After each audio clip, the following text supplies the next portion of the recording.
All right, hello, and thank you for joining us for the final stop on this year's Historic Artist Homes and Studios virtual road trip. We have traveled from coast to coast this summer, delving into the creative spaces of Sam and Alfreda Maloof, E.I. Kaus and J.H. Sharp, T.C. Steele, Adelia Armstrong Lutz, and Renee and Chaim Gross. And today we wrap up the 2023 virtual road trip at the Pollock-Krasner House and Study Center in East Hampton, New York. The Historic Artist Homes and Studios virtual road trip is a collaboration between the James Castle House, operated by the Boise City Department of Arts and History, and the Historic Artist Homes and Studios program, also referred to as HAHS, which is a program of the National Trust for Historic Preservation. My name is Mackenzie Dunstan, and I have been your guide on this year's virtual road trip. I currently serve as the Education and Outreach Coordinator at the James Castle House in Boise, Idaho, which is located on the ancestral and unceded territory of the Shoshone, Bannock, and Northern Paiute people.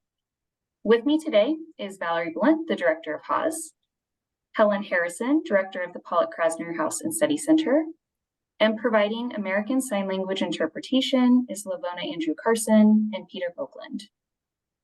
For those of you joining us for the very first time, I'd like to start by sharing how this program came to be and what you can expect during today's presentation. The James Castle House and HAHS launched this virtual road trip in the summer of 2021, a time when travel was limited due to the COVID-19 pandemic. Longing for adventure, we found inspiration in the recently published Guide to Historic Artist Homes and Studios, written by Valerie Blunt. With a desire to dig deeper into these extraordinary sites, this virtual road trip was born.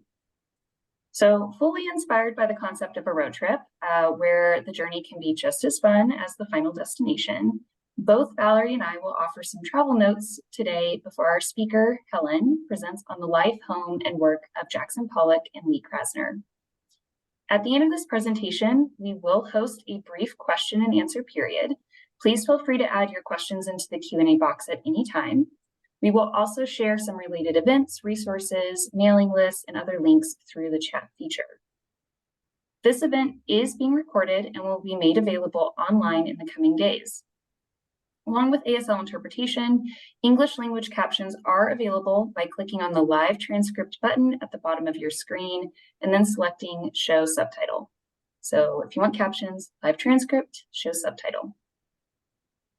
So as this is a virtual road trip, I'd like to start by highlighting a few notable attractions you might consider exploring when traveling from last month's stop, the Renee and Chaim Gross Foundation in New York City, to today's destination, the Pollock-Krasner House and Study Center in East Hampton, New York. An exciting opportunity in this final leg of our journey is that you might actually consider abandoning your car for alternative means of transportation to East Hampton. One such option is the Long Island Railroad. As one of the busiest commuter railroads in North America, there are plenty of daily trains to catch eastbound for Long Island. You can sit back and enjoy the gentle transition from the city's bustling urban landscape to more calming coastal scenery on this 3 to 4 hour train ride. There is a special Cannonball route that leaves from Penn Station on Friday afternoons if you are very eager to get to your weekend and desire a shorter travel time. You might also consider catching a lift on the Hamptons Jitney, which is a motor coach service that has transported eager New Yorkers and tourists alike to all the major spots along the Atlantic coast of Long Island since the mid-1970s. Now, this isn't your run-of-the-mill bus ride, as the Jitney offers a touch of luxury with plush seating, wine to go, and other amenities. As iconic as a bus can be, references to the Jitney are peppered throughout popular culture and television, especially in shows like Sex and the City and Gossip Girl. But if you would rather continue to travel in your own vehicle, you can, of course, take the Long Island Expressway. Trade skyscrapers for seashells and break up your drive by enjoying one of Long Island's many sandy beaches. The Jones Beach State Park is well worth a detour and offers free admission. So as we near our final destination of the Pollock-Krasner House and Study Center, I'd like to now invite Valerie to share some of her recommendations when traveling in and around this area. Thank you, Mackenzie, to you, Lavona, Peter, Helen, and everyone involved at the James Castle House for spearheading this year's virtual road trip in collaboration with Historic Artist Homes and Studios. and I am delighted that we will close out this year's series with a visit to one of the sites that has deeply informed my own views on the vital importance of artist spaces. Like any art history student, I had studied Pollock and indeed Krasner, and had seen dozens of Pollock works on museum and gallery walls, and even some of Krasner's. But it was not until I stood in the middle of the Pollock studio floor, and when process was all around me, that I felt I truly understood their work and the physicality of the efforts in making it. Like many visitors before me, I could have just gotten lost for hours in the looking, and the experience was transformative for me. Art is the manifestation of an idea through action, and preserved artist studios provide a touchstone back to that. And this is palpable when you visit the Pollock-Krasner site. But Pollock and Krasner's lives on the East End of Long Island are part of a larger continuum of artists who lived and worked here, both before and after them, and which continues today, which is also why the largest constellation of HAHS member sites can be found here. A great place to get an introduction to the rich artistic history of this area is through a visit to Guild Hall, right in the main village of East Hampton. First opened in 1931, in 1949, the museum held its first regional invitational show for living artists, which included works by Pollock and Krasner, among others. And works by Pollock and Krasner are part of the museum's permanent collection today. In the last 90 plus years, many regional artists of national renown have exhibited at this museum and have entered the collection. Visit the museum today, and a wealth of multidisciplinary experiences await, from rotating exhibitions to a silent disco dance party, with an extensive program of off-site performances while the John Drew Theater is under current renovation, reopening in 2024. A foundational art institution on Long Island, this museum continues to evolve to meet the contemporary moment. Any visit to the Hampton involves witnessing the constant juxtaposition between the old and the new and their continued intersection. For instance, while the Hamptons do boast the modern mansions associated with wealth and fame, often hidden behind very tall hedgerows, East Hampton also lays claim to some impressive examples of 17th and 18th century architecture and numerous preserved windmills. Stroll into the center of town and enjoy the Home Sweet Home Museum and exquisite gardens, or travel a bit further down James Lane and tour one of the most intact colonial homesteads in the country, Mulford Farm, also with its own windmill. When you are done, spend a few hours strolling along the charming village streets, stopping in the numerous boutiques, antique shops, and art galleries. Luxury brands await all of you who are looking to go home with something by the likes of Ralph Lauren or Gucci. If people watching is more your style, ample outdoor seating provides opportunity for you to spot your favorite star. But if you're looking for something a bit more relaxed, travel a bit out of town center to Round Swamp Farm Market, and a sample of some of the region's agricultural bounty. And it's a family enterprise begun 50 years ago. Of course, the beaches will beckon, but make sure to plan ahead of time, as almost all require a permit. Main Beach is a 25-minute walk from town and offers a way to avoid fees. Once there, you can grab an ice cream at the concession and then settle down with a book from the ad hoc used book lending library. Back in the center of town, our first HAHS site awaits, the home and studio of artist couple Thomas and Mary Moran, the very first artists to permanently settle year-round on Long Island's East End in the 19th century. Thomas Moran is best known for his images of the American West, and Mary Nimmo Moran is lauded for her printmaking virtuosity. Walk through the site's gardens, which have been restored to reflect Mary's original design. And once inside the house, learn about how the couple ingeniously used salvage materials from buildings being destroyed in New York City in the design of their home, including a large window from a candy store. The site is run by the East Hampton Historical Society, who also stewards several other historic properties, so check out their website to learn more. Staying in the Hamptons is expensive, and it's worth considering going in the off-season. And while there are perhaps not going to be as many celebs around, it still promises a great combination of history, seaside delights, arts, and culture. In terms of lodging, the sprawling retro vibe motel, the East Hampton House, is probably one of your least expensive options, but it still offers a bit of design flair. In East Hampton, several reasonable and distinctive dining options await within steps of each other. Start your culinary journey at Sam's, opened in 1947, which has remained relatively unchanged since the days when Jackson Pollock bent an elbow here. One story is that Pollock broke a window here and had to pay the owner to replace it. Popular with both year-round locals and the summer glitterati, enjoy pizza, simple Italian fare, or be more adventurous and sample the lump crab pie.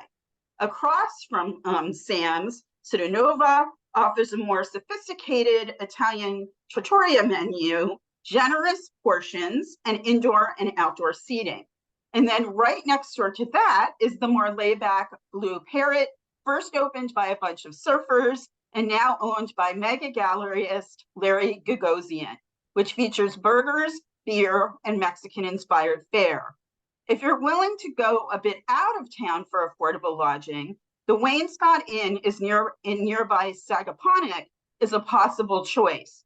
There are some rooms in the main house, but I stayed in one of the motel-like bungalows out back as part of my trip to the Moran studio. This is no frills for sure, but convenient to both East Hampton and Sag Harbor. If you are willing to venture out of East Hampton, I highly recommend the Amagansett Farmers Market, an open-air market where you can gather everything you need for a picnic feast. And you can finish the day in Amagansett at the legendary Stephen Chalk House, which has been featuring internationally renowned performers like the Rolling Stones, alongside local East End artists since 1987. While in Amagansett, make sure to visit the former home and studio of arts educators Mabel and Victor D'Amico, who designed and built their own house. That's friend Jackson Pollock looking on. Tour their home, which is filled with Mabel's art, and then set off for the nearby Art Barge, a school the couple started, which still operates today. Tap into your own inner creativity by taking one of the many classes or workshops offered here. Back in East Hampton is the former home and studio of Pollock and Krasner contemporary Elaine de Kooning. This site operates primarily as an artist residency for living artists, but on occasion offers public events. So continue to check their website to see if anything is taking place during your visit, because you would certainly not want to miss an opportunity to experience this special place. The preserved homes and design landscapes by artists Jack Lenore Larson and Robert Dash promise immersive outdoor experiences. At Longhouse, 16 acres of gardens punctuated by magnificent sculpture and art installation await your discovery. Or perhaps try guarded forest bathing among the bamboo, or a yoga or meditation class. At Robert Dash's Meadow, a series of intimate garden paths and structures beckon you to explore a wide variety of artistic plantings, and you can view annual exhibitions in the former summer studio. Both sites are a wonderful illustration of how artists can stretch their creative talents to their natural environment. From lectures to horticulture workshops to painting classes, find what speaks to you here. The preserved property of abstract expressionist John Little is activated as a multidisciplinary art space. Here in the former studio, you can view rotating exhibitions, listen to live music, or watch films outdoors as a part of a very diverse annual lineup. About 20 minutes away from East Hampton is Watermill, Artist Robert Wilson founded this artistic laboratory on 10 acres, which offers year-round artist residencies and related programming. On any Friday, take a guided tour of the center or select from a wide variety of public events throughout the year, such as sound bathing, dinner with one of the artist's residents, or an open rehearsal. Before leaving Watermill, make sure to visit the Parish Art Museum in this location since 2012. A diverse permanent collection includes the largest holding of works by William Merritt Chase, alongside abstract expressionist artists such as James Brooks, who is a friend of Jackson Pollock and Lee Krasner. Marvel at this iconic building and performance space, which also mounts rotating exhibitions. Not to be missed, the light installation in the outdoor sculpture garden. First opened in 1898 in Southampton by patron and collector Samuel Parrish, the original museum building is now home to the Southampton Art Society, with contemporary exhibitions and other artistic programming. But you can still walk through the LA of reproduction, classical Roman sculptures amassed by Parrish, as I did when I first visited this museum in the 1990s. If you can, make the 15-mile trip out to Montauk on the eastern tip. Once there, climb the 137 steps to the top of the lighthouse. The views will be well worth that climb. Long Island's whaling history awaits you at a museum in Sag Harbor, once a Masonic temple. Where else can you walk through the jawbones of a whale to get into a building? Rent a bike, pedal through town, or journey farther afield on one of the many scenic biking trails and enjoy dramatic coastline views.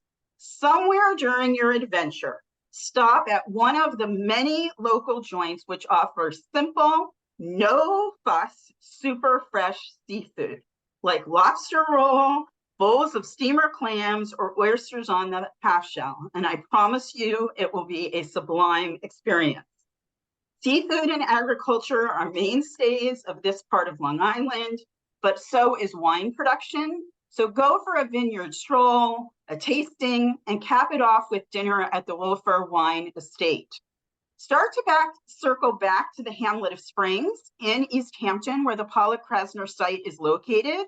Less than 2 miles from that property, make a stop at the Lieber Museum, created by legendary designer Judith Lieber and her artist husband, artist Gerson Lieber. Her handbags on display are fantastic, and Gerson's works are hung throughout the galleries. And outside, a sculpture garden features work by local artists. Do not miss what is largely a hidden and unknown gem. On the way to Pollock-Krasner, stop for a bite. Select from a vast variety of smoothies and other treats at Montauk Market, or you can swing by Springs Tavern and Grill, formerly Jungle Pete's, a known watering hole for both Willem de Kooning and Jackson Pollock. This will definitively get you primed for the full Pollock-Krasner experience. For me, this site is the very essence of what HAHS is all about. Here we learn about the complex lives of two artists many of us feel we already know, albeit through the sensationalist narratives of mythic proportion. We step into and inhabit the space where everyday life was lived and shared. Learn how this environment inspired and fueled their creativity in new critical directions. And in the studio, witness the physical efforts of art making in a way that cannot be experienced anywhere else. Through tangible immersion into this place, we come to a deeper and truer understanding of these two groundbreaking artists, their lives, and important contributions to art. Thank you, Helen, for giving us entree to this singular place and to your decades of commitment to HAHS as an original member and current member of our HAHS Advisory Committee. Welcome. Thank you so much, Valerie and Mackenzie, for guiding everyone to the Pollock-Krasner House and Study Center, the former homes and studios of abstract expressionist painters Jackson Pollock and Lee Krasner. I'm Helen Harrison, Director of the Historic Site and Research Center, welcoming you to beautiful downtown Springs, an unincorporated hamlet in the town of East Hampton on eastern Long Island. about 100 miles east of Manhattan. The area's earliest inhabitants were the Montauk people, who named it Accabonac for its abundance of ground nuts, an edible tuber native to the region. When white settlers came in the 18th century, they kept the Accabonac name for the creek that runs into Gardiner's Bay, but named the area Springs for its abundance of fresh water. Now, this is the view along the creek to the harbor, with the general store, unfortunately now closed for renovation, in the foreground. The Pollock-Krasner house is behind the trees at the left, indicated by the red arrow, overlooking the salt marsh and the creek beyond. The so-called heart of Springs includes Ashawa Hall, the former one-room schoolhouse that serves as our cultural center, flanked by the Presbyterian Church to the north, and on the south by the library, housed in the former home of the artist Elizabeth Parker, who left it to the town for that purpose. Behind the trees at the lower left is the Parsons blacksmith shop, which still functions and where occasional smithing demonstrations are held. In addition to being a founding member of the National Trust's Historic Artists' Homes and Studios program, the Pollock-Krasner property is a National Historic Landmark and is listed on the National Register of Historic Places. It comprises 5 buildings on a roughly 1.5 acres lot. Its mission is, I think I missed a slide. Yeah, there we go. Its mission is to preserve and interpret the artist's living and working environment, to offer public programs that promote the understanding and appreciation of modern American art, and to build an outstanding research collection that advances scholarship, stimulates inquiry, and encourages creativity. And our vision is to ensure the museum's relevance as a cultural heritage monument and educational resource with international recognition. Having both spent their entire mature lives in New York City, where they met in 1941, Jackson and Lee began living together in 1942. They married and moved to Springs 3 years later. In many ways, they were an unlikely couple. Lee was a kid, born in Brownsville, Brooklyn, and raised in East New York, where the family ran a fish and produce market. Jackson was born in Cody, Wyoming, though the family left there before he was a year old and moved around the Southwest in search of a livelihood. Here they are as youngsters, Lee sitting on the stoop on Jerome Street with her younger sister Ruth, and Jackson with his parents, 4 older brothers, and a passel of watermelon on a farm near Phoenix. One thing they had in common was a desire to be artists early on. Lee traveled from Brooklyn to Washington Irving High School in Manhattan because it had art classes for girls, then attended the Cooper Union, at the time a tuition-free art school. In 1929, after briefly attending the Art Students League, she transferred to the National Academy of Design. Jackson took art classes at Manual Arts High School in Los Angeles, and at the urging of his eldest brother, Charles, in 1930, he moved to New York City to study at the League with Thomas Hart Benton, whose Kansas City home and studio site is a HAHS member. Their early work followed the dictates of their teachers. Lee's self-portrait shows the influence of the Academy's Leon Kroll, while Jackson's landscape conforms to Benton's American Scene formula. Both of them finished art school during the depths of the Great Depression, when a quarter of the workforce was unemployed and the prospects for fledgling artists were dim. But they brightened in 1933 when the newly elected Roosevelt administration initiated a series of work relief projects that used people's existing skills and training. Unbelievable as it seems today, artists were included. Under the Works Progress Administration's Federal Art Project, which began in 1935, they were paid a weekly wage to create work for allocation to public buildings, and they formed a union to agitate for more federal support. Jackson and Lee were both union members and were on and off the WPA payroll for some 8 years. During this period, their work evolved away from earlier influences but went in quite different directions. In 1936, the radical Mexican muralist David Alfaro Siqueiros opened an experimental workshop in New York City, where he advocated the use of unconventional materials, including liquid paint instead of artist oil colors. This is where Jackson was first exposed to house paint as an art medium, though it would not become his primary material for another 10 years. Already inspired by European modernism, in 1937, Lee enrolled in the Hans Hofmann School of Fine Art. Hofmann, a German emigre whose schools in New York City and Provincetown influenced 2 generations of American painters, taught the principles of Cubism. So Lee became a neo-Cubist, while Jackson's work became expressionistic. In spite of their common WPA employment, and the fact that they lived 1 block from each other, she on East 9th Street and, he on East 8th Street in Greenwich Village, Jackson and Lee didn't meet formally until 1941, when they were put into an exhibition together. If you've seen the biopic Pollock, starring Ed Harris and Marcia Gay Harden, released in 2000, you saw that occasion reenacted. The upshot was that they fell in love, and Lee moved into the 8th Street apartment in 1942. By that time, the US had entered World War II, and the WPA was winding down, throwing them both out of work.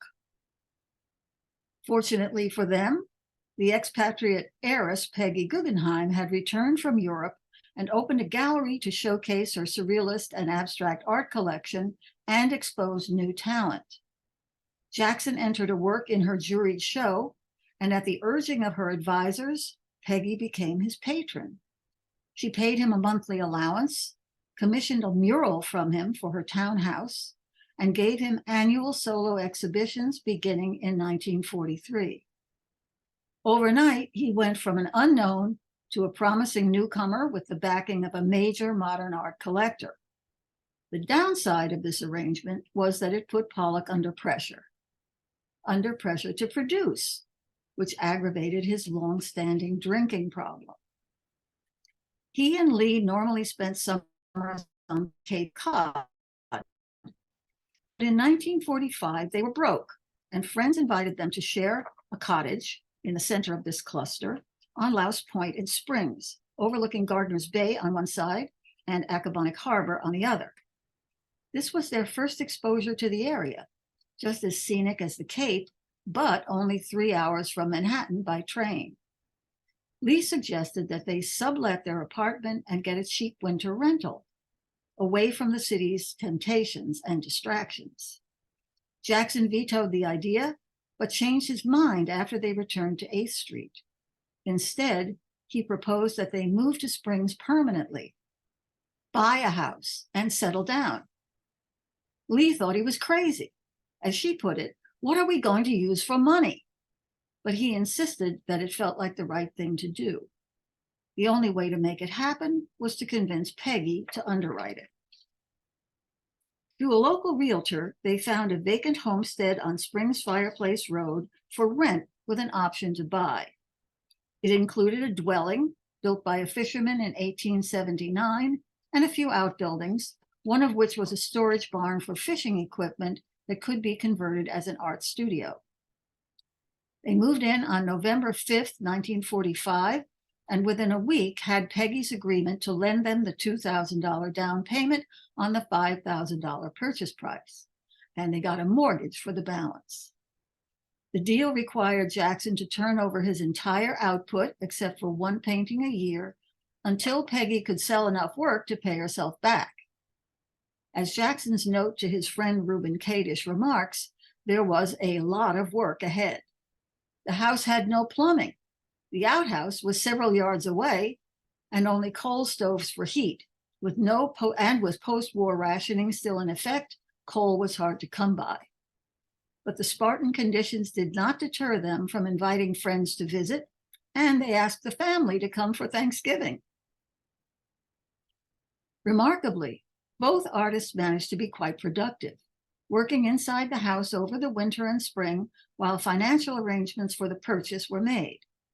In her back parlor studio, Lee abandoned cubism and began what she later called her Little Image series of all-over abstractions, while Jackson embarked on his Accabonac Creek series, alluding to the body of water he could see from his upstairs bedroom studio, without literally depicting the environment.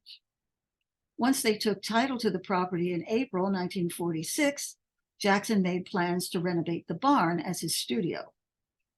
There was, however, an issue with the building's location. Back then, the field behind the house gave way to salt marsh, and the view of the creek was open all the way to the harbor.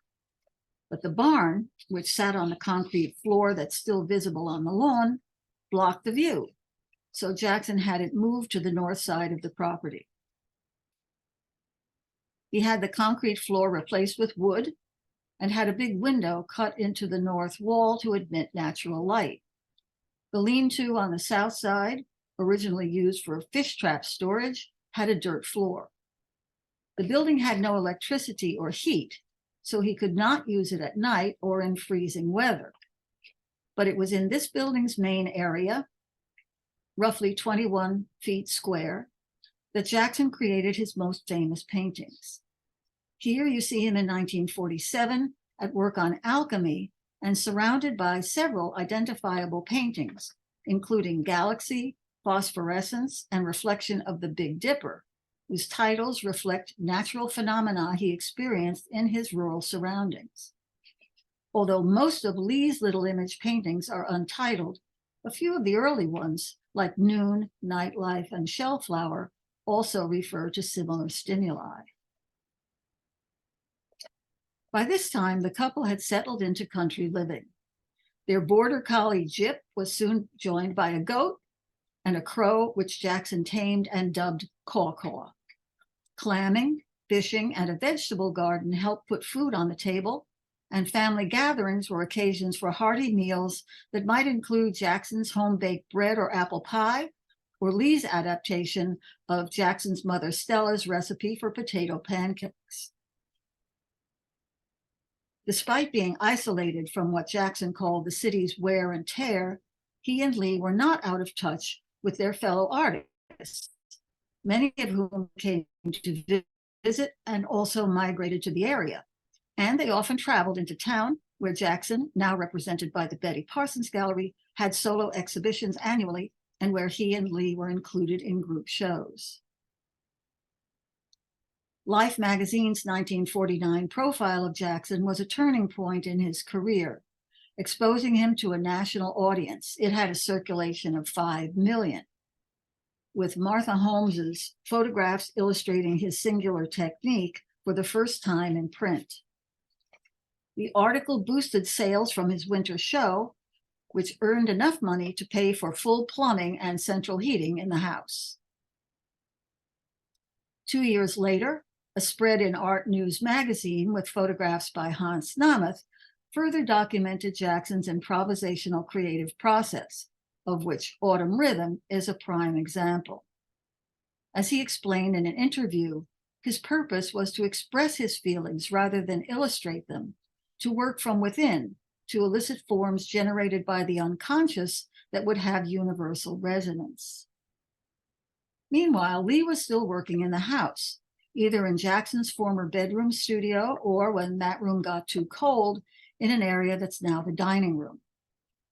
She continued to develop her Little Image series until 1950, when she embarked on a series of pictographic figure paintings, now known as her personage paintings, all of which she later reworked. She did the same to her 1951 series of loosely geometric abstractions, which she recycled for her major 1955 collages. Lava, for example, began life as a personage painting. Contrary to some accounts, she did not stop painting while she and Jackson were together. She completed more than 100 documented works during that period, many of them revisions, so her output was actually larger. Her work was included in several group shows, and she had 2 solo exhibitions in Manhattan, at the Betty Parsons Gallery in 1951, where the original canvas that became Milkweed was shown, and at the Stable Gallery in 1955. In 1953, Jackson had the drafty, unheated barn winterized. The walls were insulated, the wood floor was covered with masonite, and the interior was painted white. Fluorescent lighting and a kerosene stove were installed, so now he could work at night and in cold weather. Sadly, after 2 years of sobriety, from 1948 to 1950, he had fallen off the wagon, and his health, as well as his productivity, was beginning to decline. He was killed in an automobile accident in 1956. Lee was vacationing in Europe at the time and was devastated by his death.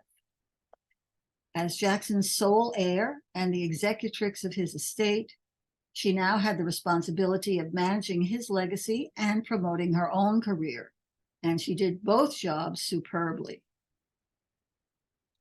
In 1957, Lee took over the barn studio, and beginning with the Earth Green series, with imagery alluding to nature's regenerative power, she created some of her most significant works there.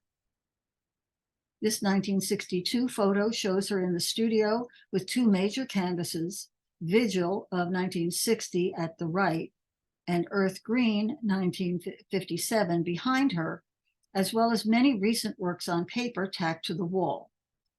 Like Jackson's, her approach was intuitive, without preliminary sketches or plans, but evolving naturally like a living thing. As she described it, the way a lettuce leaf unfolds. Nature was her constant touchstone, both as a source of imagery and analogous to the creative process. Mark Pataky's photographs of her at work on Portrait in Green, the only photos that show her in the act of applying paint to canvas, capture her energetic action painting technique. In 1967, she rented an apartment in Manhattan, where this photograph was taken. She converted the master bedroom as a studio and divided her time between New York City and Springs until 1983, after which ill health curtailed her output. The work on the wall behind her, an untitled 1982 collage on canvas, illustrates her recycling of Hoffman school drawings made some 40 years earlier, attached to what is believed to be a canvas from around 1950. She died in New York Hospital in June 1984. In her will, Lee directed the bulk of her assets to establish the Pollock-Krasner Foundation as a philanthropy to help support needy and worthy artists. She also stipulated that her Springs property be donated to a nonprofit that would run it as a public museum and library, where visitors could learn about the two artists' lives and achievements, and researchers could conduct studies on their contemporaries. But she did not specify which nonprofit would get it. Thanks to the efforts of her close friend Terence Netter, an artist and the founding director of Stony Brook University's Art Gallery, the university president, Jack Marburger, agreed to take it under the aegis of the Stony Brook Foundation, a private nonprofit affiliate. It was deeded by Lee's estate to the foundation in 1987. So here are some photos that show how the house and studio have changed over time. By 1949, what had been a neglected clapboard dwelling with green trim was painted white with blue shutters. In 1950, flush with funds from his successful 1949 show, Jackson had the house shingled as it is today. But notice that the front door, visible in the 1949 photo, is missing by 1954. It was removed when the plumbing was installed and a downstairs toilet was built in what had been the entrance foyer. Imagine the extensive repairs that would have been necessary if Hurricane Carol had sent that maple tree east instead of south. The Howard family lived in the house from 1890 to 1926, after which it was owned by the Quinns. By the time Jackson and Lee bought it, it had been vacant for a couple of years. One of their first improvements was to add a room on the back porch to accommodate an indoor bathroom, later converted as a cloakroom and pantry. In the 1953 barn studio renovation, the sliding door was removed, the lean-to double doors were replaced by the tall door, the casement windows in the south gable were installed, and the building was shingled. In the 1956 photo on the upper right, note the chimney for the kerosene stove, which was removed after Lee took over the studio. Both artists' tools and materials are on display in the lean-to anteroom, which got a concrete floor in 1953 and was refigured during Lee's tenure. Apart from Lee's stool and painting cart, the studio itself was vacant. The interpretive plan, developed by the founding director, Meg Perlman, called for an exhibition of photographs and text panels chronicling Jackson and Lee's careers.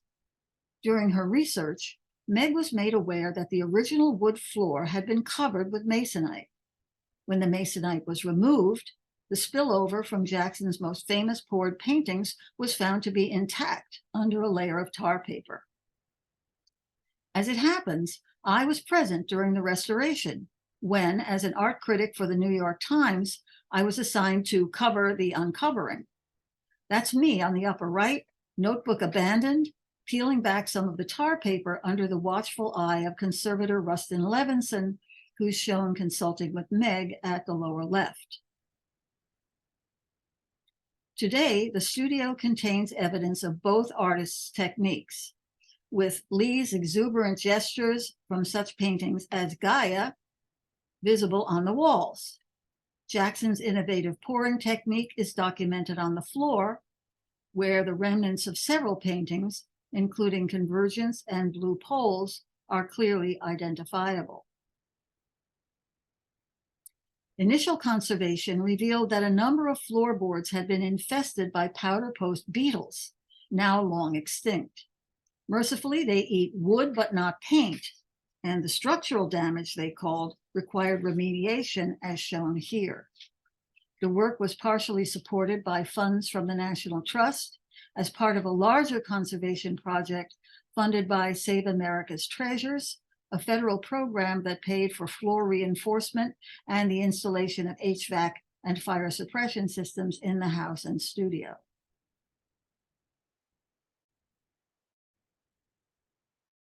Wearing padded slippers, visitors can enter the studio and examine the evidence firsthand. Docents discuss the artist's creative processes and point out where specific works were painted.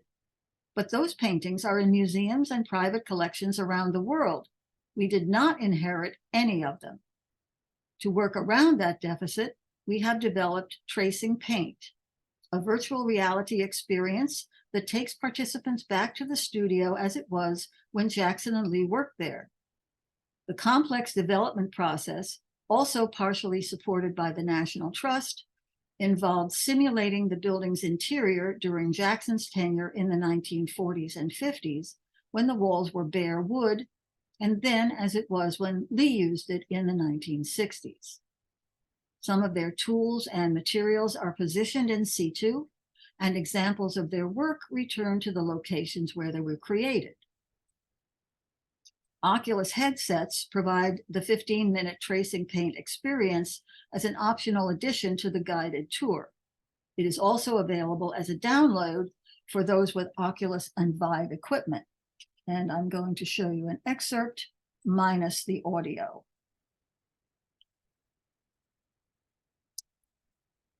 After an orientation and brief history of the couple's background, the experience vividly demonstrates what both artists accomplished in the building.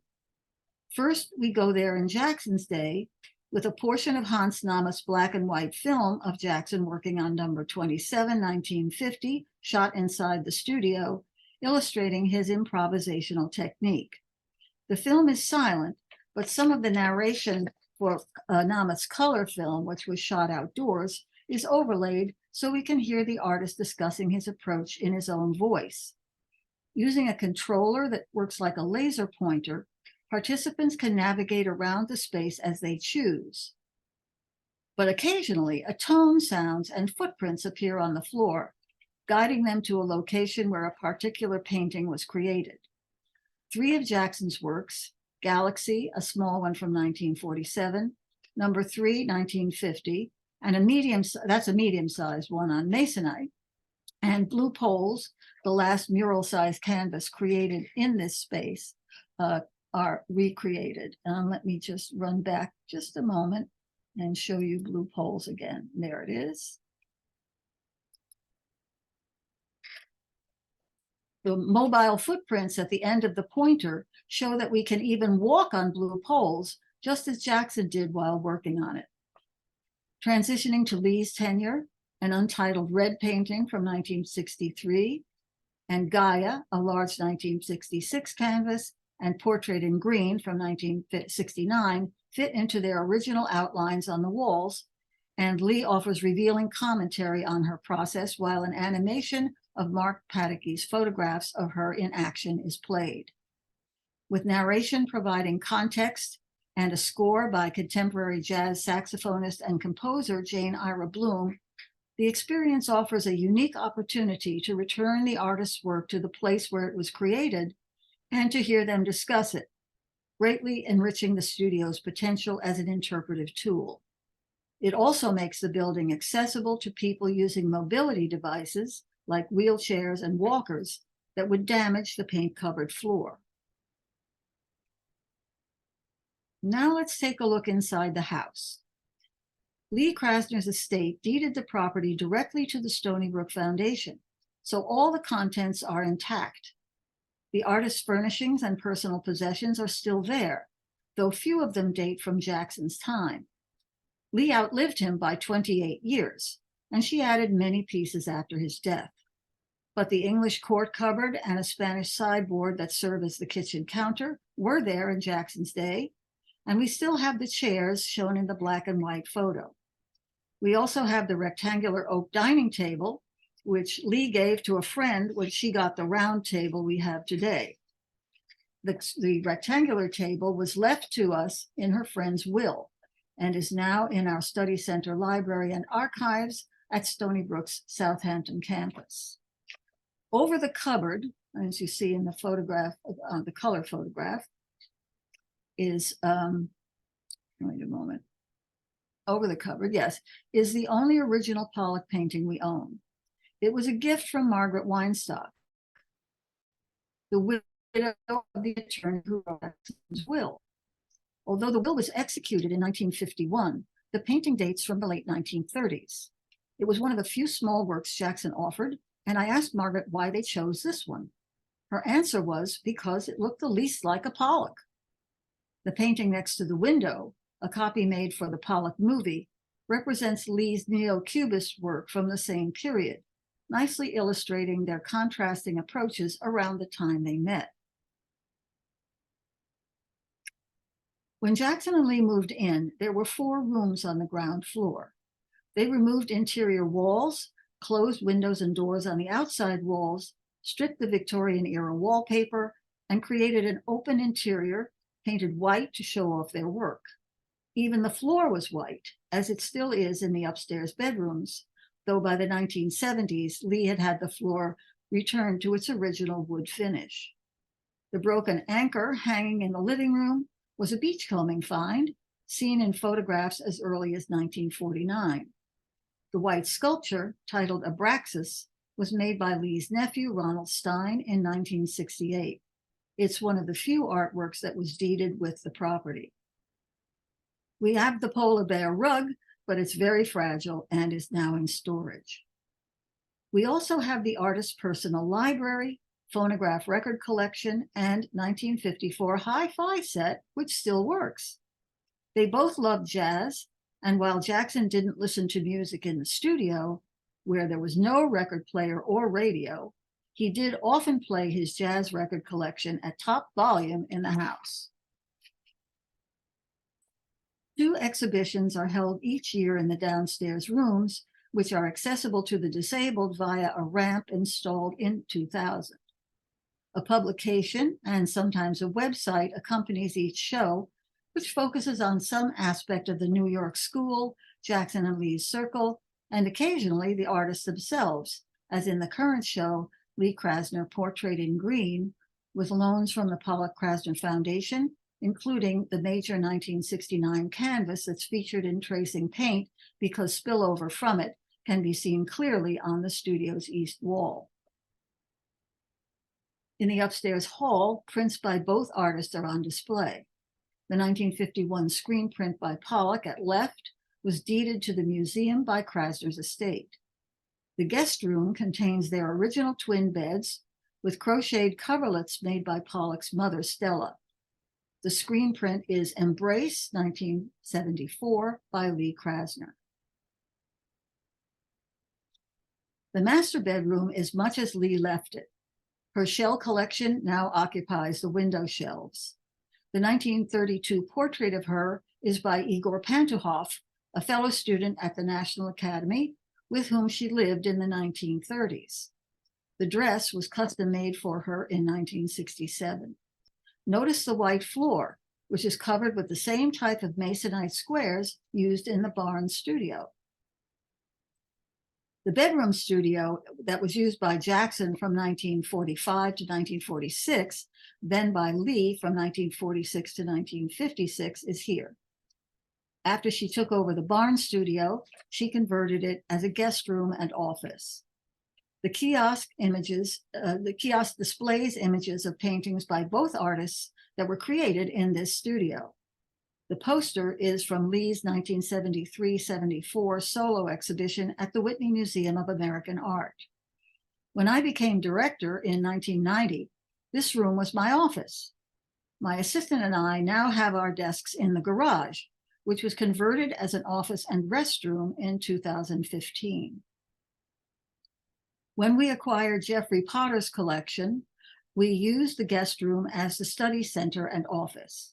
But subsequent acquisitions, including the extensive library of both artists' catalogs raisonné and a growing art book collection, required us to move the study center off-site. It's now housed in a beautiful LEED certified building on our Southampton campus, where it's overseen by a part-time librarian and archivist who is cataloging and digitizing the collection of documents, oral history, and photographs. The 5,000 volume art reference library, focusing on modern American art in an international context, is cataloged online and open to the public, and the archives may be used by appointment. Our mandate is to honor the legacy of two of the 20th century's pioneering American abstract expressionists. Visitors from around the world come to experience the environment that inspired them and are themselves inspired by it. The creative energy embodied in the studio resonates with artists working in many genres, from painters and sculptors to performance artists, choreographers, filmmakers, playwrights, novelists, poets, and composers, extending Lee and Jackson's relevance to contemporary creativity. And their gravesite in Green River Cemetery nearby is a place of pilgrimage for those who value the story of their struggles and ultimate recognition. Thank you for joining me on this virtual journey.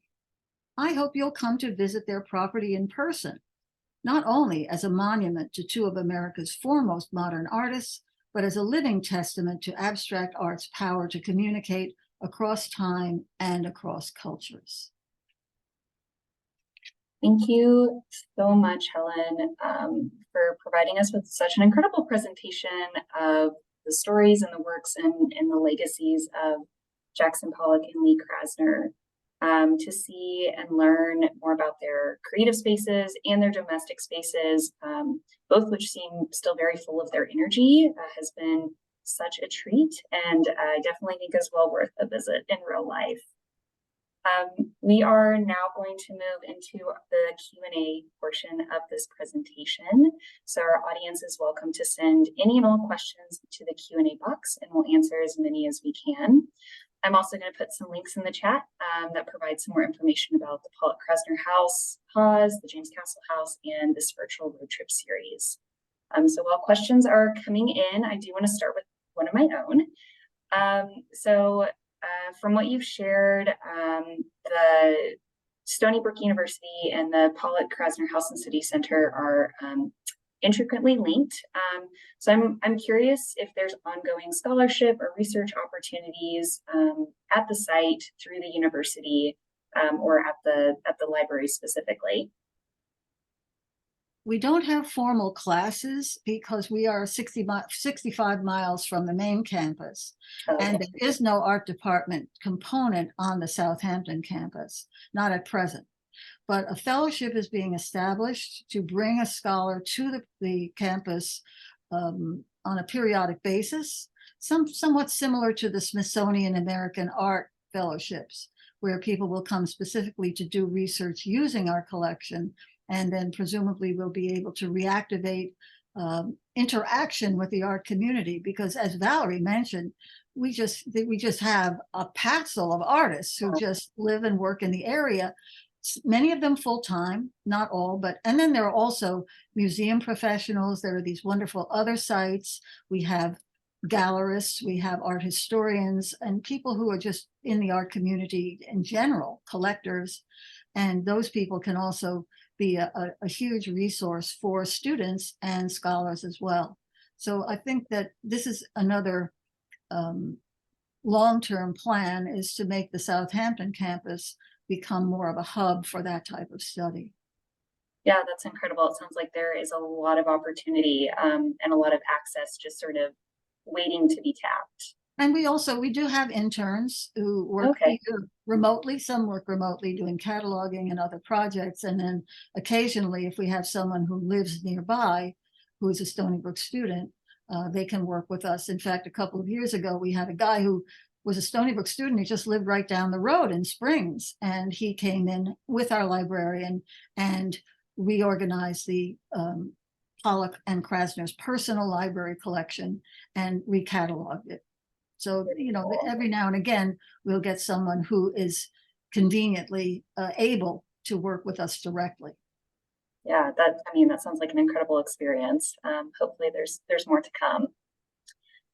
Someone has a question about if there's a protective coating on the floor of the studio that helps protect it from people walking on it. It sounds like there are kind of special shoes that you have to wear to be in that space, but is there any other sort of, I guess, protective measures taken? Well, in the beginning, after the floor was revealed, there was a lot of discussion before my time about how to interpret it.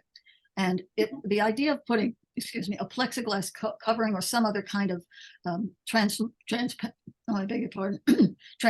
covering on it was not an option for two reasons. One is it would cause condensation, and that would be highly detrimental to the floor.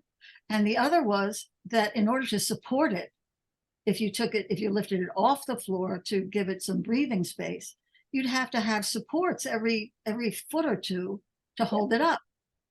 And even beyond that, if you did such a thing, which would be very complicated, you would be looking at your own reflection when you look down at the floor. Yeah, it would definitely obscure the view. It would really obscure the view, and it would make the whole experience kind of creepy, I think. So ultimately, it was decided that padded slippers would be the way to go. And we've been open for 35 years, and we do have it inspected periodically. And so far, it has not suffered, except for the weakening where the powder post beetle infestations have been. So we have to constantly monitor that. And if an area appears, because after pressure from people walking on it, sometimes areas that didn't look damaged at first glance actually were, because the paint is intact, but the wood is not. So then we have to have the injection done and the reinforcement done. And we're getting ready to do that again.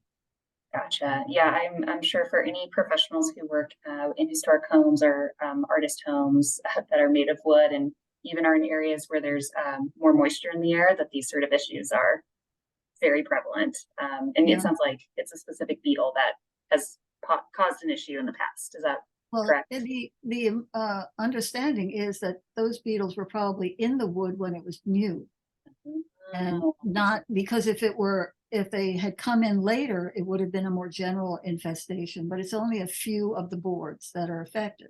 So Interesting. it's just, Okay, we just so have to very keep an specific eye. areas that you can keep tabs on. Right. Nice. Someone is curious about the shingles on the house and barn when Pollock and Krasner chose to make that change. If there's any sort of reasoning behind that to fit in with the look of the architecture of the area to help protect the home. Do you have any information about that?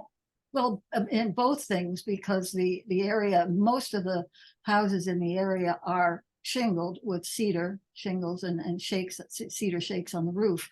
And this particular house, although it was clapboard to begin with, paint jobs don't really last very long in our environment. And I was told by one of the locals that when Pollock had the house painted white after they moved in, it was not a very good job. The paint was too thin. And it just, even by 1950, only a year or so late, I think he probably had it painted in, say, 48. But a couple of years later, the paint was already beginning to peel. Okay. So the shingles were a much more practical option. They're very weather resistant and they last extremely well. Nice. Yeah, makes a lot of sense, especially in coastal areas. I feel like I've seen that be an architectural feature. I want to pivot for a second to Lee while a couple questions are still coming in. So as you've described, she had an incredibly active and abundant creative practice throughout her life and specifically while they lived in this home. Could you share a little bit more about the sort of representation of her work in galleries and shows during her life, sales, and where we can see her work today? Well, there were two very important shows during her lifetime. In 1965, she had her first retrospective exhibition, and not in the United States. It was in London at the Whitechapel Gallery. And it was very, very important to her that modern American art should be seen internationally, that it should be respected and understood on a global level. Because if it were just American art, it would be provincial. And she didn't want to be in the shadow of Europe. She wanted to be on that playing field. And the opportunity arose in 1965, which was arranged for her by the man with whom she had a relationship after Jackson died, named David Gibbs. And then in 1983, she had a major retrospective that began at the Museum of Fine Arts in Houston, traveled nationally, and wound up at the Museum of Modern Art in New York. And although she did not live to see it at that venue, she died in June and the show opened, I think it was in December.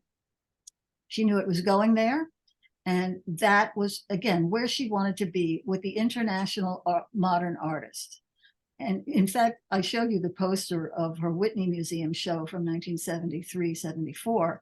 She had to be persuaded, rather vigorously persuaded, by the then director, Marcia Tucker, or curator, I guess she was, to have the show at the Whitney, because it was the Whitney Museum of American Art, not just a museum of modern art. Yeah. So for her, that was not as desirable. But Marcia gave her a beautiful show that really showed off her large-scale work and put her on a level of energy and creativity with the male artists, whom Lee used to call the big boys. So it gave her a sense of, I think, parity. And also, obviously, the Whitney Museum is not what Lee would have called a slouchy venue. Yep. Thank you. Thank you for sharing that story. I think that also just gives a sense of her personality and her approach to sort of the larger world, art world. And we only have two interviews with Pollock, two audio interviews. Well, one is an interview and the other is the narration for the film, which is actually adapted from the audio made in 1950. But Lee gave many interviews. She's extremely articulate and very, very understanding of what her motivations were, although she would never go into great detail about thinking about what to do in advance. She was very insistent that she would face a blank canvas, that it was coming spontaneously, it was coming intuitively, and not anything that she would plan out in advance. Although, of course, the earlier work was much more I guess, traditional in the sense of composition that's worked out ahead of time and then is translated into oil paint. But the later work, the abstract expressionist work, was entirely intuitive. Mm-hmm. And her narration for the part that we used in the tracing paint virtual reality, she says, there's nothing more horrifying than a blank canvas.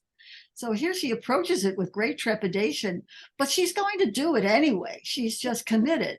And eventually, she said, she'll make some marks and something will suggest itself to her. So that's where the painting takes on a life of its own. She said, you know, I might be thinking of a green painting and it comes out crimson. Who knows why? It just does. She let the spirit move, is what it sounds like. Mm-hmm. But, you know, however difficult it was, sometimes she'd say she just would lose it. It just didn't work. And then she'd recycle it. And other times it just came out. She said she liked it when it just flowed naturally, but it didn't always do that. Yeah. And, you know, some days were more productive than others. And amazingly, even if she made some duds, she'd find a way to make them work in the end. That's incredible. Knowing that she offered a lot of interviews or oral histories, are those part of your larger collection? Like, are those accessible to the general public? Yes, we have quite a few interviews, video and audio with her. Their papers are in the Archives of American Art in Washington, and they have a number of interviews with her that are transcribed, and all of that collection is digitized, or most of it is. Awesome. So it's very accessible. And it's one of their most frequently consulted collections. Oh, but we also have a lot of photographs. We have a lot of memorabilia and things that printed matter. And of course, the archives of the two catalogs raisonné, which are the bulk of their known works are cataloged in there.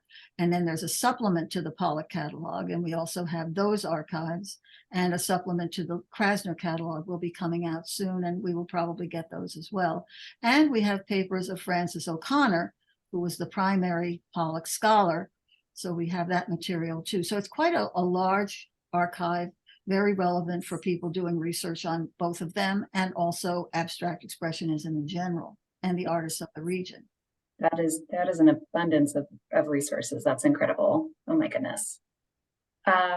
There's a question here about having missed past presentations. I think I'll take this one. Is there a way to view them?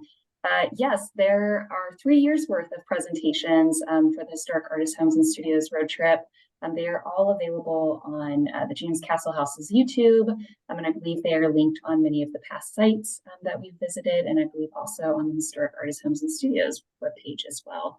So if you want to get caught up on the last 3 years of this adventure, please start in those places first, YouTube and websites. We are kind of running to the last little bit here, and I want to make sure, I know Valerie has a couple words at the end, but I want to say thank you so much, Helen, for your expertise and your energy and your time into this presentation, and to Valerie, of course, my partner in crime here on making this happen. It's always such a delight to work alongside and learn from each site that participates in the virtual road trip. I very selfishly enjoy it, and I hope that everyone who attends enjoys it as well. As always, thank you to Lavona and Peter for providing ASL interpretation and helping us make this program more accessible.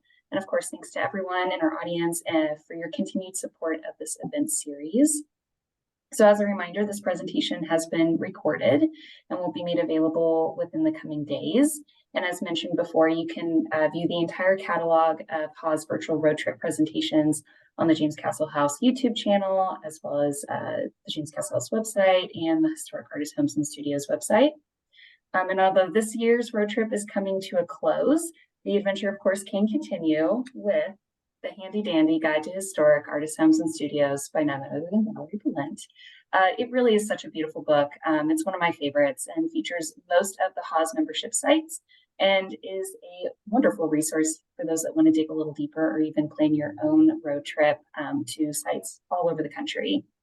And before we leave today, I want to pass the mic to Valerie to share about some upcoming opportunities and programs with HAHS. Thank you, Mackenzie. I want to give my thanks to you and to Lavona and Peter and to the James Castle House again, but also to the unsung, well, now I'm going to sing, the heroes of the road trip, which are the wonderful and talented people who work at these HAHS sites, who are both presenters. And what I love about having Helen close out this series is Helen is also a fan of the road trip and attends it regularly. It is indeed our intention to continue this program and other programs next year. We hope that those who attend continue to enjoy it and to enjoy and keep up with HAHS's both programmatic work, but also more generally about this program. This is a program of the National Trust, which relies on major support from the Henry Luce Foundation and the Wyeth Foundation, and donors like those in the audience who may have a special affinity and love for this particular programming. So you can find out more about us, our work, our needs, our desires on the HAHS website. But also, if you want to keep up with what's going on, please sign up for our e-newsletter. We are not people who send out news blasts every week. We're pretty restrained in it.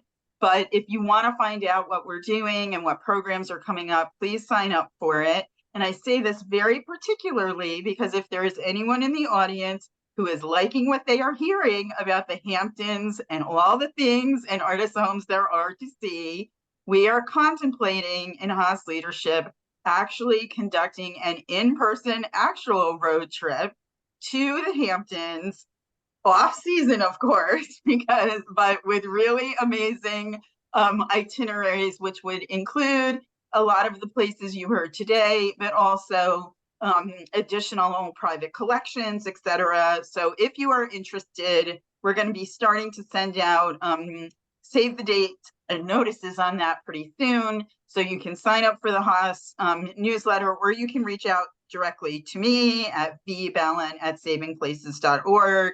And again, this program does not happen without any of you wanting to attend and conveying often in emails to me directly how much you value it. And that keeps Mackenzie and I and Lavona and Peter and people like Helen really motivated to do it. So I thank you, and Mackenzie and I will start sort of brewing up what is to come next year. So watch out when those two get together. And stay tuned. And again, as Mackenzie said, please check out all the recordings from past trips. It's six sites a year. So that is not insubstantial, and they are all throughout the country. And I am sure there are some other hidden gems that are just waiting for you to discover. So I hope you will all do that. And I hope we will see you again next year. Yes. All right. Well, thank you so much, Valerie. And yes, we'll start scheming for next year and hope to see all of you then. With that, we'll say good night. Thank you. Good night. Bye-bye.